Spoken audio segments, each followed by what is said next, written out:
18th of the month. Salary comes on the 25th, 26th. And we used to have a joke to say, hey, did last month's salary come in? Yeah? Because it then became real. My salary at one point was $3 US. $3 US was what I was earning as a civil servant. There was no need to go and queue. The amount of time, effort, and energy it took to get those $3 US was not worth it. The only thing that kept me as a civil servant was my pay slip was a visa to South Africa. It allowed me to go to South Africa to go and buy food and come and sell. But we know what it's like to be screwed with our money. It happened again to us in 2016. Geje, 1:1. Yeah? 1:1. What happened to 1:1? Hey, we've got an Afrimax, what loan. We've got it backed by what. What happened in 2017, 2016? Things fall apart. Part 2. Yeah? Things fell apart. Your 1:1 gone. If you had money, 100,000 in your bank and you put US, it then became 100,000 bond. If you kept your money in the bank, today that is 200 US. Yeah? I remember in 2000 and, when was World Cup? 2006? 10. No, the one before that. Yeah. 2006, I went on a show called Money or the Box. Yeah? Those of you that are old enough to remember, I went on a show called Money or the Box. I won the major prize. If you find that, I won a kitchen worth $2 billion. Wow.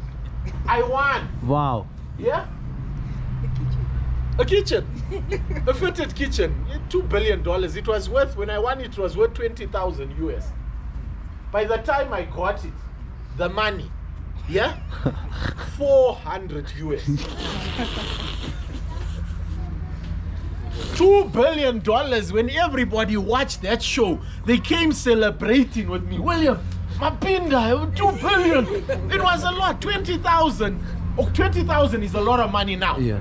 Yeah? Yeah. You can't do much, but you can do a lot. It's a lot, but it's not a lot. But it's a lot. Give me 20K, those that say it's not a lot.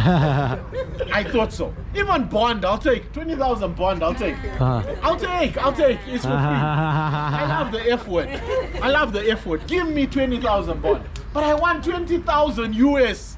Everybody's congratulating me. Then they say, no, we got to wait for the show to first air. It's going to come after the World Cup. Number one. Number two, we're not giving you cash. You have to find a kitchen. I talk to my father. I've just won this. He's like, you know what? My house is worth 20,000. You ain't putting no $20,000 kitchen in my house. You know what? Go find somebody else. I went looking. Eventually, I found somebody. He gave me $400 per own, Eddie Peters. 400 US dollars that allowed me to pay my tuition at Mutare Poly.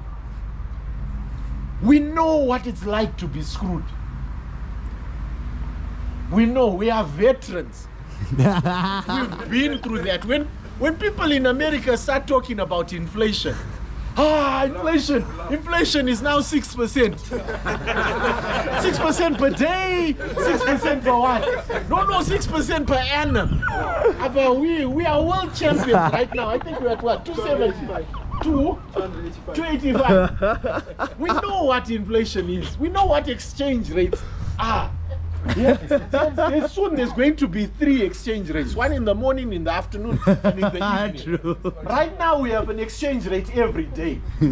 Yeah? Friday was 610. Oh. Depending, 610 to 615. Depending on where. Yeah. Friday.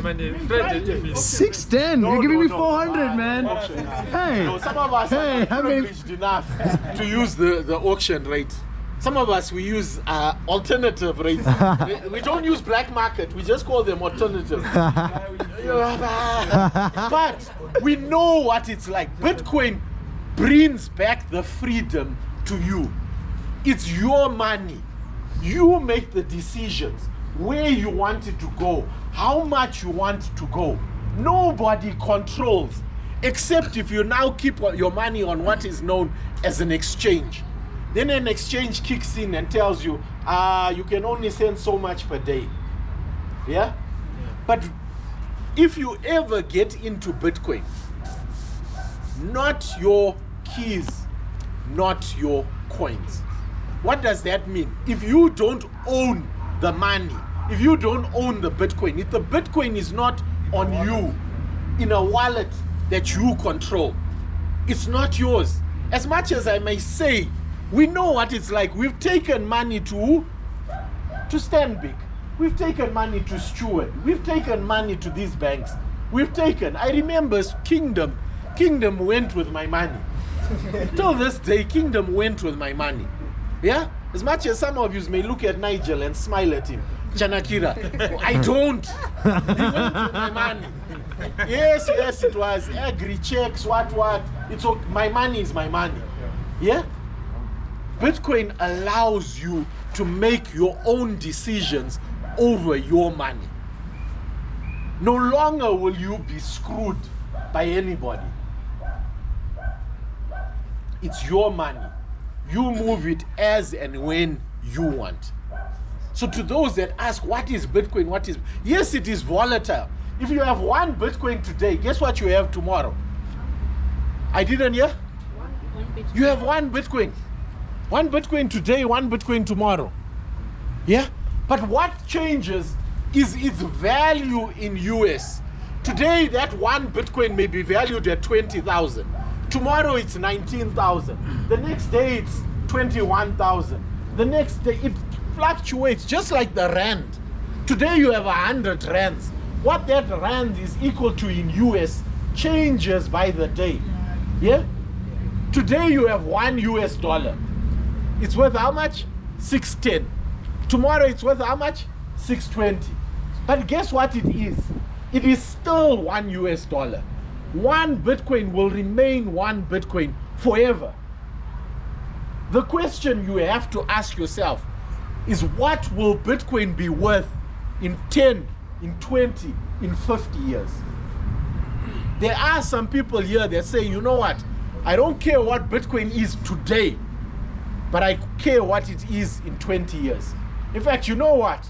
I'm going to take a gamble. I will buy one Bitcoin for who? For my kids. It's not for me. It's for my kids. If Bitcoin goes to 1 million, good luck, my children.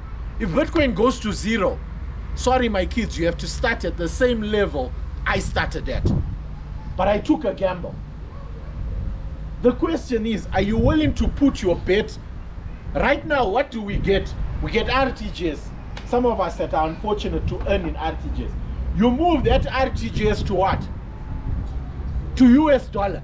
That same US dollar right now is losing value. Not as fast as the Zim dollar, but it is losing value. As much as you thought you moved out of the pot, guess where you're in now? You are in the fire. You jumped out the pot into the fire. You've gone from one bad place to another bad place. US dollar is not a refuge. Yeah? It will end in tears with the people in America. They are, how can I say this? I get emotional. Mangujga, your Reserve Bank governor, has to go to America to go and learn how to print. Those guys print way more than we do. We have to go to America to go and learn. What we do in Zimbabwe is child's play to what America does. They print worse to fund their wars, to fund the bad decisions that the government makes. Everybody's getting this, they call it stimulus checks and stuff. They give out cash. But from where? What is it driven by? It's driven by the printing press. Yeah? So, as much as you're running away from RTGS, we run away from RTGS to US dollar. Dare I say, if you live here with anything, run away from US dollar into Bitcoin. But only do it with money that you can afford not to touch for 5 years, for 10 years. For sure. Don't do it with rent money. Don't do it with lobola money. Yeah, it's education Don't money. do it with lobola money. Yeah? Because when you need to go and pay lobola, you're going to come up with stories. Oh yeah, that day is going to be a sad day. Do it with money you can afford not to touch in the long term. US dollar is going the same road as RTGS. It's following. Nae. It's going the same way. We know what it's like. We've been down that road. US dollar that you think is better from RTGS is also going the same road. Bitcoin protects you from that. But Bitcoin's price is very in the short term. If you bought Bitcoin 10 years ago, you've made a lot today. Yeah. If you bought Bitcoin yesterday, you may have gone up, it may have gone down. In the long term, 5 years, 10 years, how much Bitcoin should you buy? How much can you afford not to touch? That's my answer. How much Bitcoin should you buy? Should you buy $1? Should you buy $10? Should you buy $1,000? I don't know what your financial situation is. Can you afford not to touch $1,000 for 5 years, for 10 years? If you can, I'd say go for it. If you can't, buy what you can. Whether it's $1, whether it's $2. A friend of ours we met and had a conversation with yesterday does not look at